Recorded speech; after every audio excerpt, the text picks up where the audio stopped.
Chers amis internautes de Josia Web TV, bonjour et bienvenue dans ce bulletin de l'information ce mercredi 14 janvier 2026. Voici le sommaire.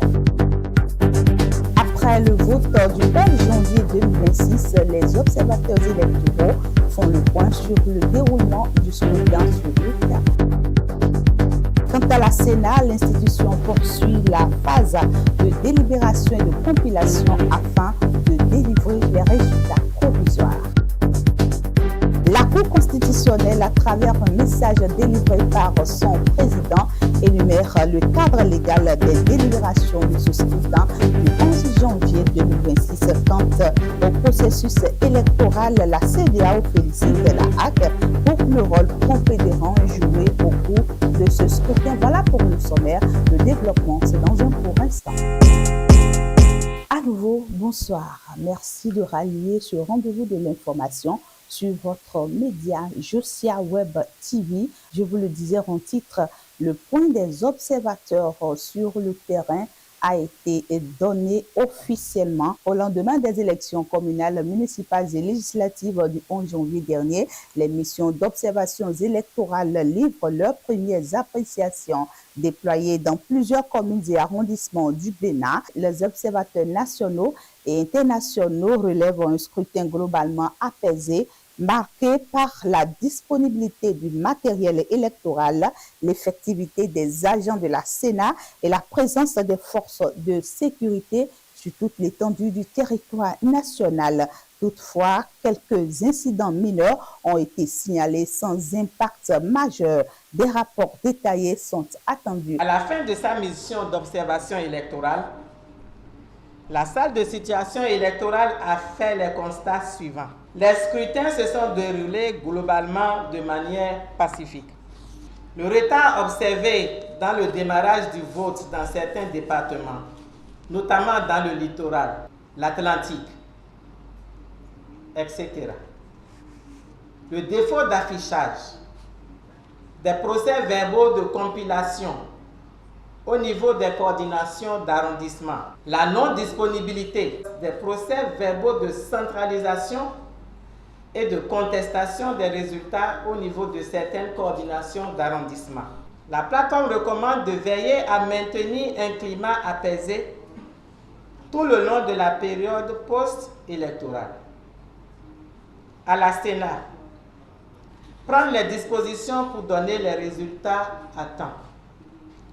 Rendre le matériel électoral disponible à temps pour le prochain scrutin.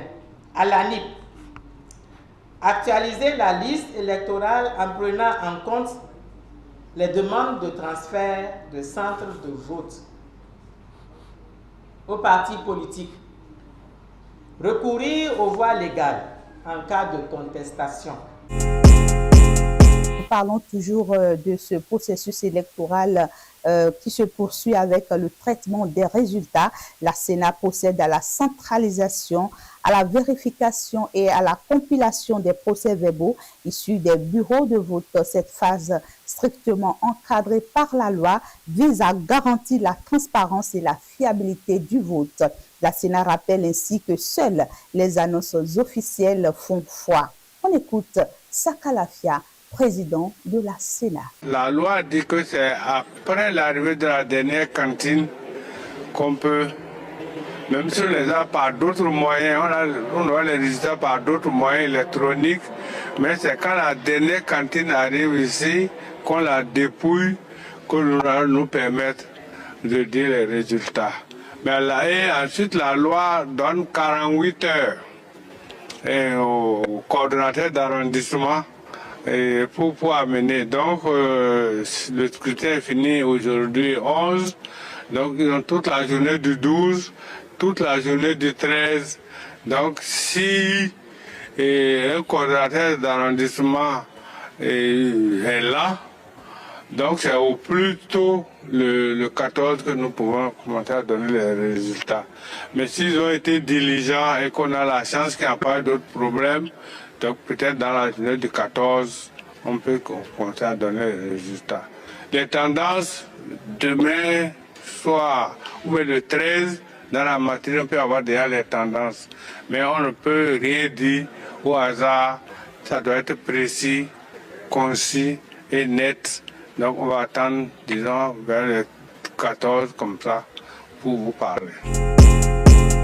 La Cour constitutionnelle dirigée par Dorothée Sosa rappelle son rôle dans cette phase post-électorale.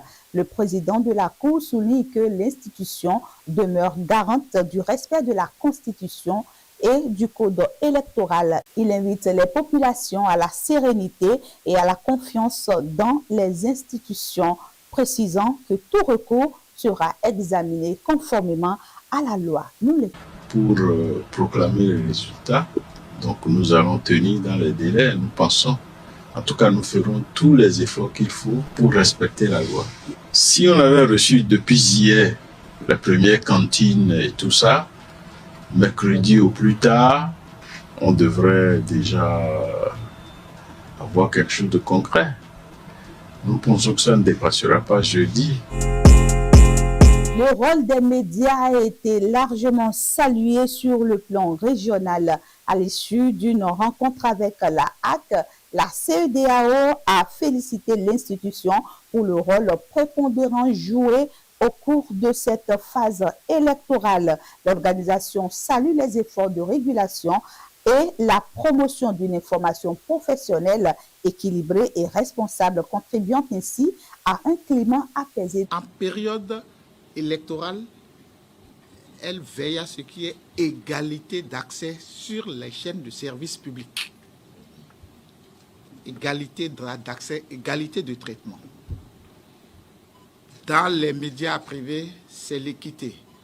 Mais ce qui donne un peu plus de force à la HAC, surtout en période électorale, c'est que l'État lui donne les moyens d'assurer la gratuité de la campagne médiatique dans les médias privés aussi.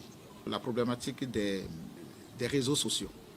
Actuellement, je crois que nous avons une 50aine de médias en ligne qui ont signé des conventions avec la HAC. Donc comme ça, nous pouvons dire que nous les tenons un peu. Cela limitait un peu la casse. Nous avons la chance, nous, au Bénin, que si vous sécurisez ces réseaux sociaux, et que vous n'avez pas une convention avec la HAC, vous êtes régi par le code du numérique qui est extrêmement plus sévère que le code de la presse. Dans l'actualité institutionnelle, une vague de distinctions honorifiques a été annoncée par décret signé du président Patrice Talon et de sa vice-présidente Mariam Tchabi Talata Zine. 150 personnalités ont été élevées dans des ordres nationaux. Ces distinctions récompensent des citoyens de divers secteurs pour leur engagement et les services rendus à la nation. La liste des récipiendaires est officielle et peut être consultée sur la page gouvernementale.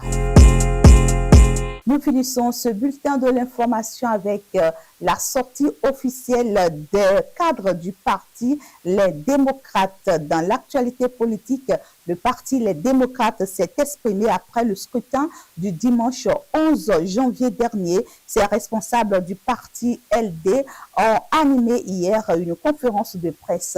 Ils ont livré leur lecture du processus électoral, formulé des observations et annoncé leur intention de saisir les institutions compétentes par les voies légales tout en appelant leurs militants au calme et à la responsabilité. Et c'est tout pour ce bulletin de l'information que j'ai eu le grand plaisir de vous présenter ce mercredi 14 janvier 2026.